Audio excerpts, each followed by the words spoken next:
여러분 안녕하세요. 그랑블루입니다. 오늘은 주역타로 5번째 시간인데요. 주역 주사위를 사용하는 방법에 대해서 좀 더 상세하게 알아보도록 하겠습니다.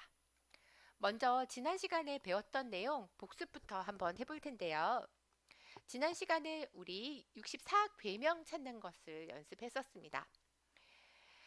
하나, 둘, 셋, 양요 3개가 있는 걸로 봐서 하괴는 하늘을 의미하는 천이 되는 거죠. 자, 그리고 위에는 불화자 모양을 닮은 화괴가 되겠네요. 그럼 표에서 상괴는 화, 하괴는 천을 찾았더니 만나는 지점 14번 화천 대유가 되겠습니다. 이번에는 궤명을 순서대로 한번 찾아볼 텐데요. 자, 상괴는 밑에 구멍이 뚫린 풍이죠. 아래괴는 번쩍 번개가 치는 뇌괴가 되겠습니다. 그래서 상괴에서 풍을 찾고 하괴에서 뇌를 찾았더니 42번 풍뇌익이 되었죠. 자, 두 번째 사진 불화를 닮은 화괴죠. 그리고 아래쪽에는 이 틈새로 바람이 들어온다고 했었죠. 풍괴네요. 자, 그래서 상괴는 화, 하괴는 풍을 찾았더니 여기 있네요. 50번 화풍정이 되겠습니다. 마지막 사진 3개가 다 음효로 되어 있죠.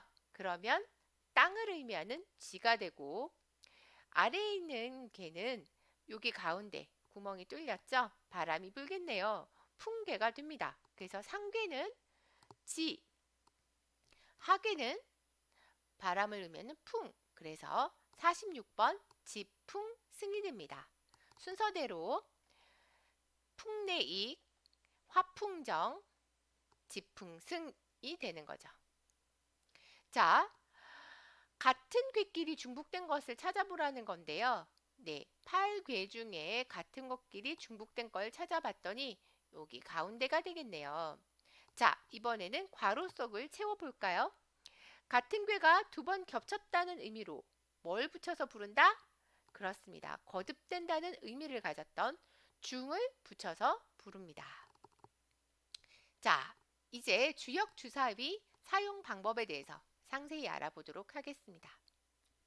주역 주사위는요, 이렇게 3개로 보통 구성이 되어 있습니다.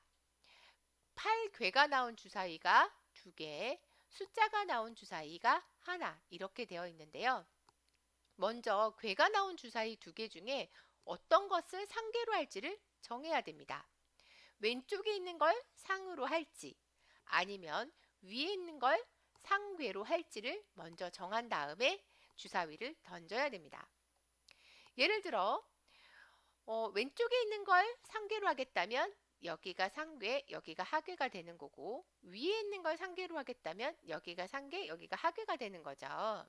네, 숫자 주사위는 던져서 나온 숫자를 그냥 바로 읽어주시면 됩니다. 1에서 6까지 있죠.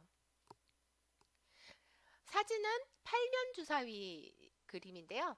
여기 보시면 아예 궤명을 적어놨습니다. 한자로 건, 태, 리, 진, 손, 감, 간, 곤이라고 써져 있는데요. 이 한자를 보시고 아, 태가 연못이구나, 진이 번개구나를 아셔야 궤를 읽을 수가 있는 거죠. 자, 2번째 소개할 주사위는요, 6면 주사위입니다.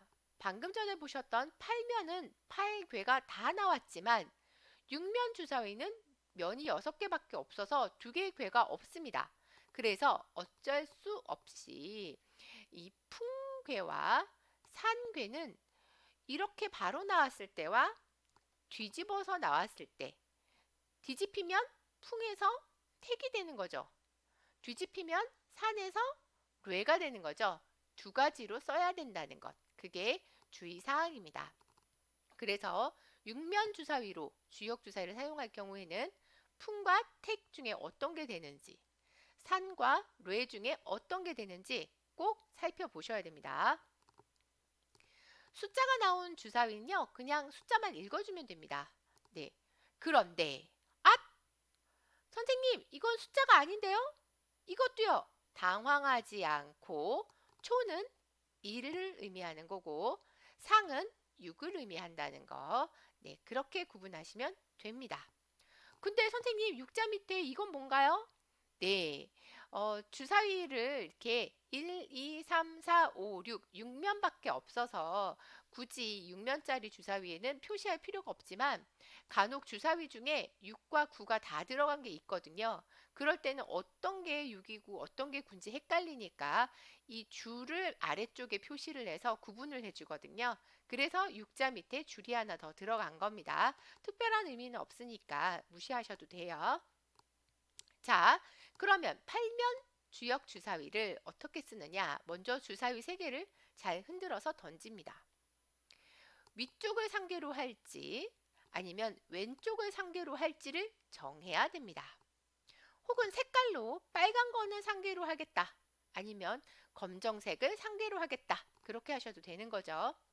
자, 그리고 숫자 주사위를 던져서 1에서 6 중에 뭐가 나왔는지를 확인합니다. 자, 만약에 이렇게 나왔다면 난 위에 있는 걸 상계를 하겠어 하고 정했다면 검정색은 하괴가 되겠죠. 그럼 정리하면 이렇게 됩니다. 진과 태가 됐죠. 그래서 번개를 의미하는 뢰, 그리고 연못을 의미하는 택, 뇌택, 귀매의 모효가 되겠네요. 자, 팔면 주사위를 던져서 이렇게 나왔다. 그러면 좌우를 따져서 왼쪽을 상계로 할 것인지 아니면 상하를 따져서 위쪽을 상계로 할 것인지를 정해야 되는 거죠. 이건 주사위를 던지기 전에 먼저 정하신 다음에 던지는 겁니다.